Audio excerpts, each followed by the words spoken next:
Hal yang paling menakutkan dari arteriosklerosis adalah tidak adanya gejala apapun yang muncul pada awalnya. Dan saat arteriosklerosis berkembang, sumber kolesterol akan menumpuk dan terjadi pembekuan darah. Dan karena hal tersebut dapat menyebabkan beberapa gejala yang membahayakan. Sampai saat ini, tampaknya seseorang yang memiliki kolesterol tinggi merasakan semuanya baik-baik saja. Namun, tidak menyadari penyakit yang dapat beresiko bagi diri sendiri bila tidak mengontrol gaya hidup yang sehat. Bahkan, jika memiliki gejala dari penyakit ini, jika tidak segera diobati, akan mengancam jiwa penderitanya. Tidak ada kata sudah terlambat untuk hal ini, ketika gejala sudah berkembang.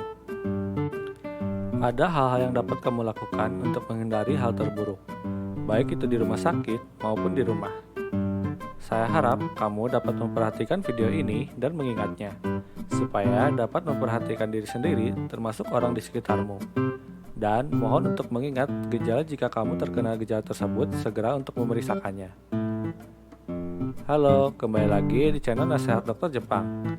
Dengan saya, Dr. Otafuku dari Jepang.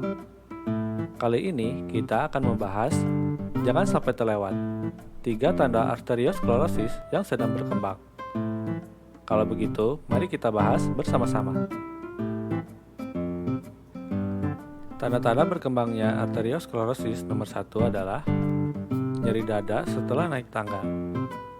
Saya gambarkan misalnya dalam sebuah case, seorang pegawai kantoran akan melakukan rapat penting. Tiba-tiba ia terlambat lalu terburu-buru menaiki tangga lantai 1 ke lantai 5 dengan berlari-lari. Dan dia pun sampai tepat waktu pada ruangan rapat. Namun tiba-tiba ia merasakan nyeri pada dadanya dan jantung terasa berdebar-debar menyerangnya. Dan setelah mengamati situasi, untuk beberapa selang waktu gejalanya berangsur-angsur mereda. Setelah itu, ia pergi untuk mengejar bus yang hampir tertinggal dan juga membawa beban bawaan yang berat. Tiba-tiba serangan tersebut terasa kembali pada bagian dada dan terasa nyeri yang sangat amat. Tiba-tiba berangsur pulih kembali. Dan ia pun berpikir, sepertinya hal tersebut akan baik-baik saja dan lumrah. Dalam kasus seperti ini, bisa jadi merupakan tanda penyakit tertentu loh, yang disebabkan oleh perkembangan arteriosklerosis. Jadi, kita harus berhati-hati. Gejala penyakit tersebut merupakan angina pectoris atau angin duduk. Angin duduk ini merupakan penyakit yang berbahaya karena dapat dikatakan sebagai pembuka untuk terjadinya infark miokard atau serangan jantung. Jantung manusia terus bekerja tanpa henti 24 jam dalam sehari. Jantung menerima oksigen dan nutrisi dari arteri koroner, yaitu pembuluh darah tipis yang mengelilingi jantung. Namun, jika arteriosklerosis berkembang, maka kolesterol akan menumpuk di dinding arteri koroner dan secara bertahap mengurangi jumlah pasokan darah yang dapat dipompa jantung.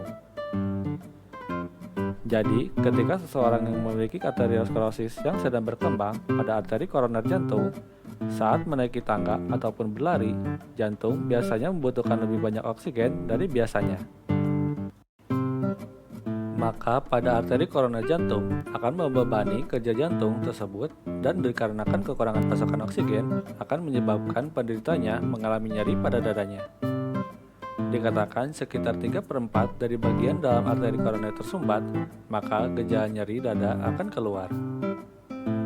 Dan jika 1/4 bagian arteri koroner yang tersumbat, maka darah tidak dapat terkirim ke jantung secara lengkap. Sehingga terjadilah keadaan yang disebut dengan serangan jantung, seperti yang kamu ketahui. Jika tidak diobati, infark miokard ini akan menyebabkan kerusakan pada otot jantung yang sangat berbahaya. Jadi, nyeri dada akibat angina pectoris ini sama sekali bukan hal yang biasa atau wajar, namun merupakan pertanda SOS untuk seseorang yang terkena serangan jantung atau infark miokard dari jantung. Bahkan, orang yang tergolong sehat pun bisa mengalami nyeri dada saat melakukan aktivitas berlari. Jadi, sulit untuk memastikan gejala ini dengan pasti. Bila kamu sering merasakan nyeri dada yang tiba-tiba muncul saat melakukan kegiatan berat, kami sarankan kamu dapat memeriksakan diri ke dokter dan temui dokter ahli jantung ya. Di sana ada pemeriksaan yang lebih mendetail untuk mengetahui apa yang kamu alami. Sebelum melanjutkan tanda yang kedua, kami ingatkan kepada viewers untuk tidak lupa subscribe dan bunyikan lonceng notifikasimu untuk mengetahui video terbaru atau video kami lainnya mengenai pencegahan penyakit maupun mengenai kesehatan. Kamu dapat menonton video kami yang lainnya, yang tidak kalah menarik untuk dibahas ya. Tanda-tanda berkembangnya arteriosklerosis nomor 2 adalah sensasi kehilangan kekuatan pada lengan dalam waktu sesaat. Selain jantung, ada organ tubuh lainnya yang rentan akan tersumbatnya pembuluh darah, yaitu otak. Saat arteriosklerosis berkembang, kolesterol menumpuk dan menciptakan benjolan dalam yang berada di dinding pembuluh darah. Tumpukan di dalam pembuluh darah tersebut disebut dengan plak. Saat kolesterol menumpuk, maka akan tumbuh juga plak tersebut yang dapat pecah di beberapa titik. Ketika hal tersebut terjadi, gumpalan darah yang pecah akan menyumbat aliran pada arteri kan? Dan jika seseorang memiliki infak cerebral, di mana pembuluh darah di otak mengalami sumbatan, maka gejala yang ditimbulkan adalah melemahnya kekuatan lengan. Sebenarnya, gejala sebelum infak cerebral ini memiliki kemiripan pada gejala pertama, yaitu ada gejala pembuka dari infak cerebral sebelum terjadinya sumbatan pada otak yang sebenarnya, di mana gejala awalnya akan cenderung timbul dan hilang. Penyumbatan terjadi pada bagian leher, yaitu arteri karotis yang berjalan sepanjang sisi leher penderitanya. Jika sumbatannya terjadi pada bagian seperti ini yang terjebak terus-menerus, bisa jadi akan berakhir terjadinya stroke.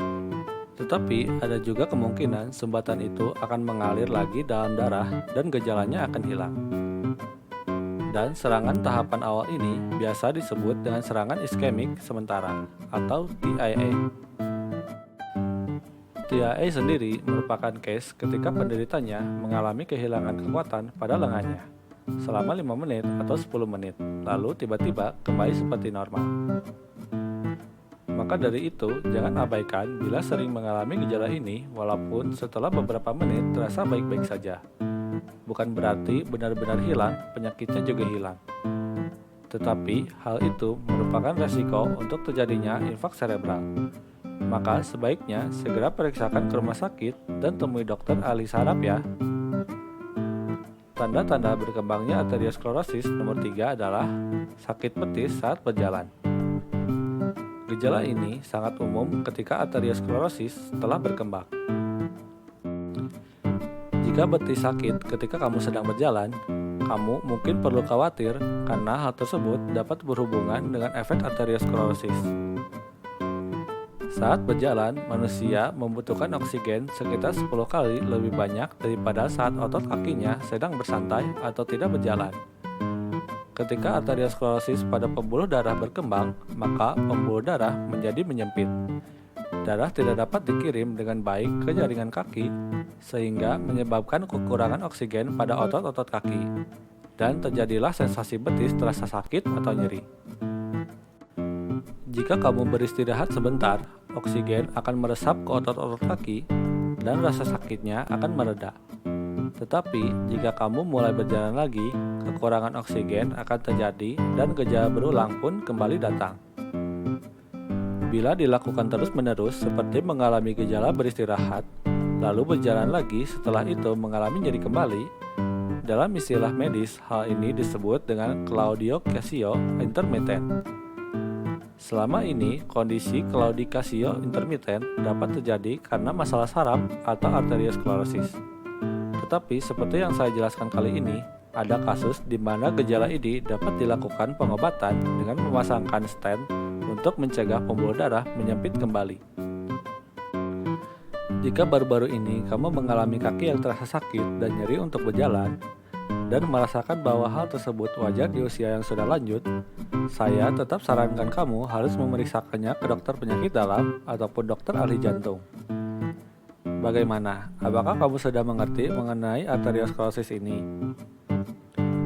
Intinya, arteriosklerosis ini memiliki gejala penyakit yang berhubungan dengan penyakit yang sering dijumpai akibat gaya hidup tak sehat, seperti tekanan darah tinggi, diabetes, dan dislipidemia.